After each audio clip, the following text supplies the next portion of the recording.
Sir,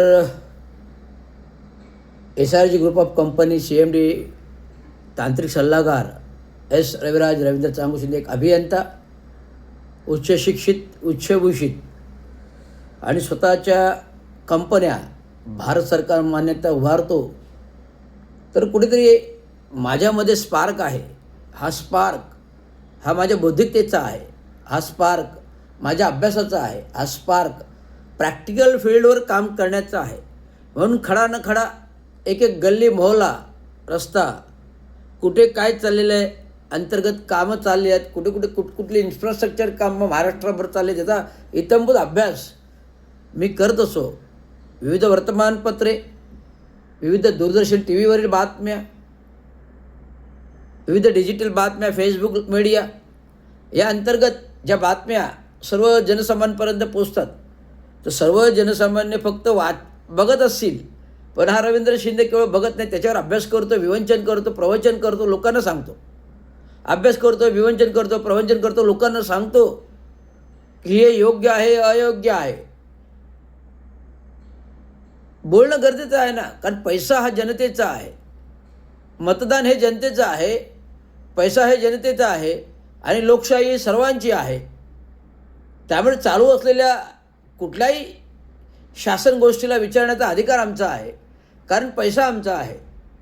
म्हणून आज मी बोलताना एक महत्त्वाचा विषय इन्फ्रास्ट्रक्चरचा आहे, जो पिंपरी चिंचवड महानगरपालिकेचा आहे.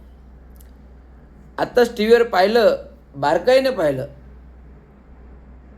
पिंपरी चिंचवड महानगरपालिकेचा जो पूर्ण शहराचा कचरा डम्पिंग करण्याचं डम्पिंग यार्ड आहे. जसं मुंबई महानगरपालिकेचा आहे तसं पुणे महानगरपालिकेचा कचरा डम्पिंगचा यार्ड आहे. आता मुंबई महानगरपालिकेचा कचरा डम्पिंगचा यार्ड, कचरा जरी टाकला तरी जी प्रयोगशाळा आहे त्याचा अभ्यास करते, विवेचन करते आणि मग तो कचरा औषधोपचार करून माती टाकून पुन्हा लेवल करते. हे मी पाहिले प्रत्यक्ष डोळ्याने, त्या कचरा डम्पिंगच्या तिथे जाऊन पाहिलेलं आहे. बघा, त्या कचरा डम्पिंगच्या तिथे, मुंबई महानगरपालिकेच्या कचरा डम्पिंगच्या तिथे जाऊन आलेलो आहे, पाहून आलेलो आहे. घनकचरा विभागात असताना बघा माझा अभ्यास. तर हे तिथे पाहून आले म्हणून मी तुम्हाला समोरून सांगतो की मुंबई महानगरपालिकेचं जर डम्पिंग यार्ड अशा प्रकारे डंप करताना त्या कचऱ्याची उंची नॉर्म्सप्रमाणे 30 मीटरपेक्षा उंच गेली नाही पाहिजे. तर पुणे चिंचवड महानगरपालिकेमध्ये असं झालेलं आहे, जो कचरा डम्पिंग यार्ड आहे आणि कचरा डम्पिंगची प्रशासकीय इमारत आहे, सांगितलं नुकतीच 2 वर्षापूर्वी बांधली आणि उद्घाटन केलं. त्या कचरा इमारतीच्या मागे भरपूर असा कचरा डंप करून ठेवलेला आहे, जवळजवळ उंची 30 मीटरच्या वरती गेलेली आहे. आणि आत्ता अतिवृष्टी पाऊस येतोय. आता अतिवृष्टी पाऊस आल्याने हा कचरा तुडुंब पावसाने भरला, चिखल झाला आणि हेवी वेट वजन वाढलं. आणि वजन वाढल्यामुळे पावसाच्या पाण्याचं प्रेशरने वजन वाढलं आणि पावसाचं पाणी त्या आतमध्ये मुरलं आणि जो काय हेवी वेटेज आलं, त्या हेवी वेटेजमध्ये पूर्ण कचरा घसरला. जो घसरला तो एखादा डोंगराचा मलबा कसा आहे, तो कचऱ्याचा डोंगर पूर्ण इमारतीवर आला आणि ती इमारतीला खाली घेऊन गेला. मला वाटतं तळ अधिक 2 माळ्याची इमारत होती कचरा डम्पिंग यार्डची. जर कचरा डम्पिंग यार्ड आहे तर कचरा डंप केलेली जागा ही कचऱ्याच्यामुळे तयार झालेली जागा आहे. त्यामुळे ती जे काय इमारत बांधलेली होती ती कचरा डम्पिंग यार्डाच्या जमिनीमध्ये, भूभागामध्ये बांधली होती. जो भूभाग कचरा डम्पिंग यार्ड आणि माती टाकून बनवलेला आहे. त्यामुळे काय झालं, the stability of the soil it's very poor. What is the geotechnical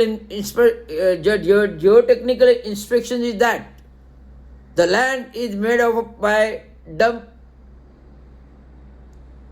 solid waste.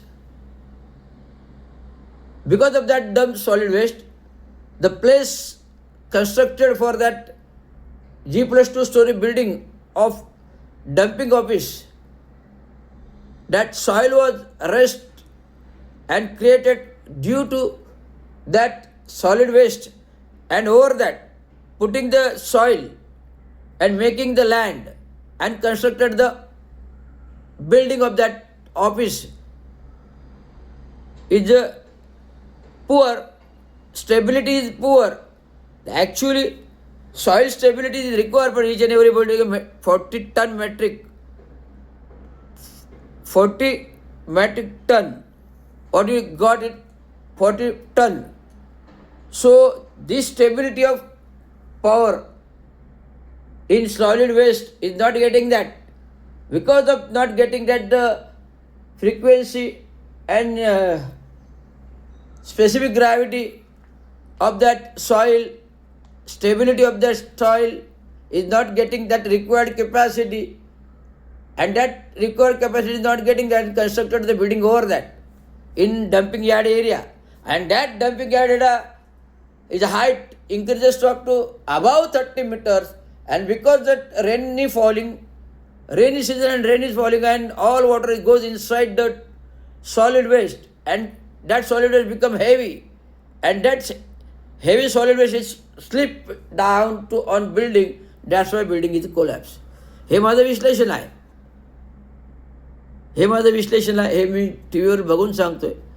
त्यामुळे ह्याच्यामध्ये नैसर्गिक आपत्तीच म्हणावं लागेल. कुठलेही प्रशासनाचा दोष, पिंपरी चिंचवड महानगरपालिका प्रशासनाचा दोष ह्याच्यामध्ये दिसून येत आहे. तर ह्याच्यामध्ये दोष आहे तो नैसर्गिक आपत्तीचा आहे.